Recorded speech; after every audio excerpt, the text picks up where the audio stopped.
In this video, I'll explain how a major scale is built. But first, I may need to explain something about half steps and whole steps. The shortest distance between any two notes is called a half step.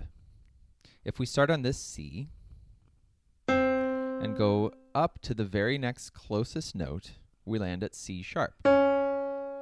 This is a half step. If we start on this E and go up to the very next closest note, we land at the note F.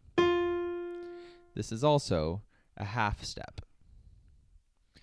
So both of these, C to C sharp and E to F, are half steps. Now, instead of moving to the next possible note, if we start on that same C and skip over one note,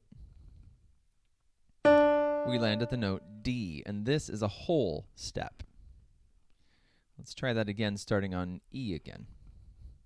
If we skip over one note,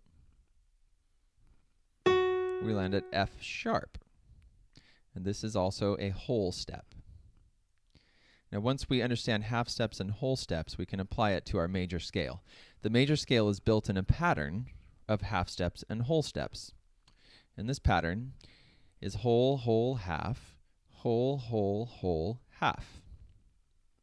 On the piano, if we start with C and use only the white notes, this pattern happens naturally.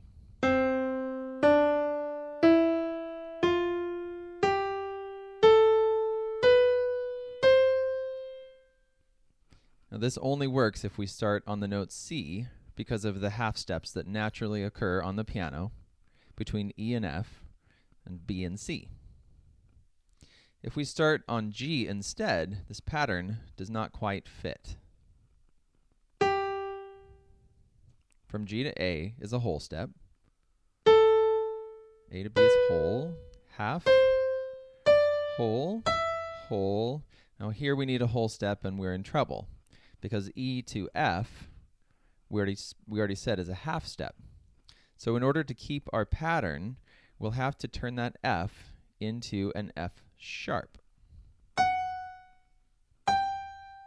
And after we add that sharp, the pattern works again. But here's the good news. You don't have to count half steps and whole steps every time you want to build a major scale. Our key signatures do all of this work for us. For example, a G major key signature includes one sharp. It includes the F sharp. Once we have that in place, in order to build a major scale, we just have to start on G and include an F sharp once we get to that F.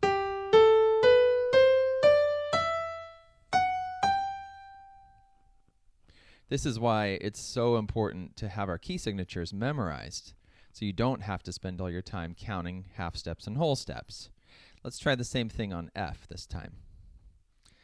If you remember, the key signature of F has one flat. So to build our F major scale, we just put in our one flat, our B flat, and start the scale on F.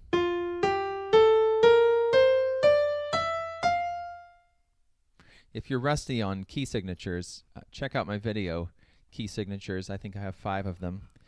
But part 1 explains the major key signature, and that's all you need in order to build this scale.